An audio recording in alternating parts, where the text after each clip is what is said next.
Hey fam, how y'all doing today? Welcome back to History Highlights with Laney. In this video, I will highlight Miss Opal Lee. President Obama said, now that Juneteenth is a national holiday, we need to get to know a little bit about Miss Lee. Opal Blake Lee is a retired teacher and activist who is considered the grandmother of Juneteenth. She was born on October 7, 1926 in Marshall, Texas, to Otis Blake and Maddie Broaddus. The family's home burned down in a fire and her father left town to find work, but did not immediately return. Her mother moved the family to Fort Worth when she was 10 years old, where Blake attended Cooper Street Elementary School. When Otis Blake heard the family was in Fort Worth, he joined them. Maddie, her mother, fell on a city bus and was awarded a settlement which the family used in June of 1939 to purchase a home on the south side of Fort Worth. They were the first black family in the neighborhood, prompting an angry mob of 500 white residents to burn down the home on June 19, 1939. The family relocated and Blake graduated from I.M. Terrell High School in 1943. She got married, had 4 children, and divorced after 5 years of marriage.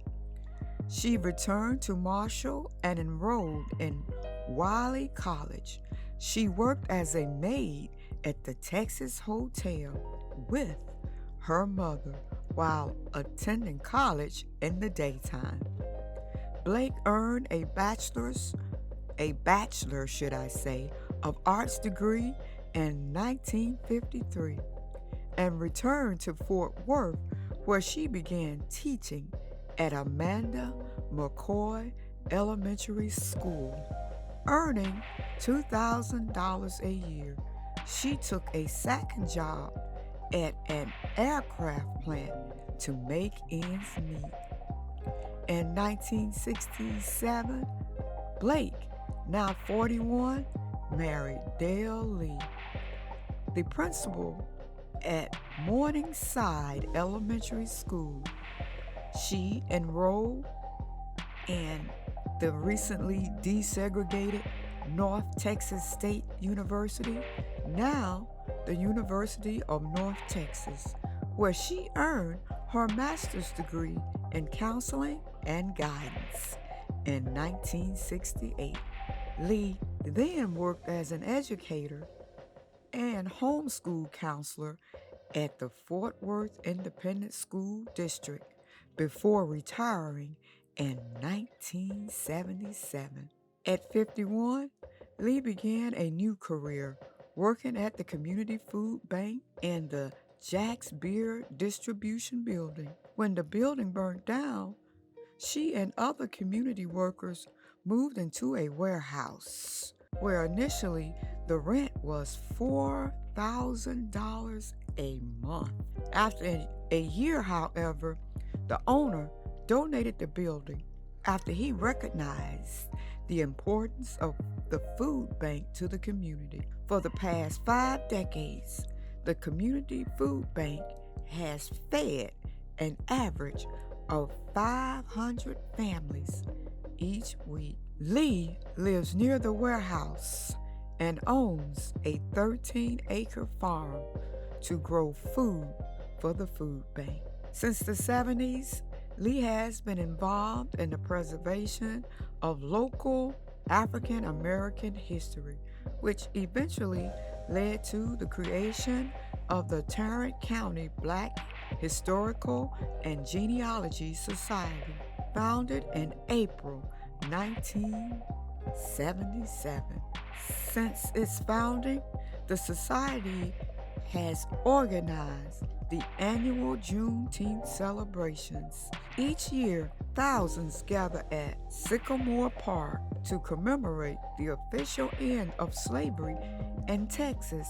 As part of the celebration, Lee often walked 2.5 miles, representing the number of years before Texas enslaved people knew they were free.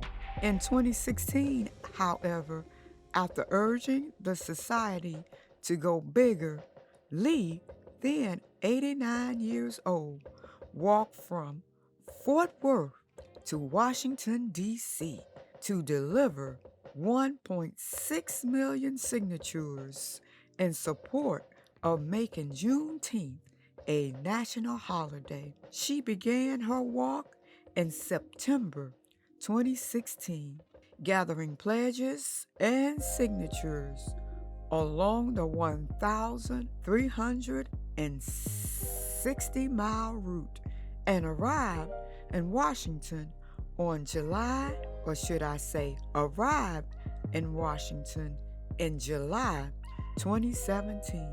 Her Juneteenth walk sparked renewed interest in making the day a federal holiday. On June 17, 2021, Lee was present at the White House when President Joe Biden signed the bill to make Juneteenth a federal holiday.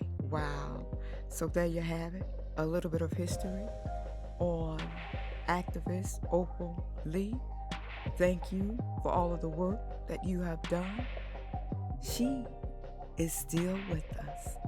She will be 96 years young in October 2022. Be well, stay safe, and stay in peace, not pieces. Subscribe and hit that bell so you will know every time I upload a video. Word of the year, peace. Peace. Deuces. See you soon. Love y'all, fam.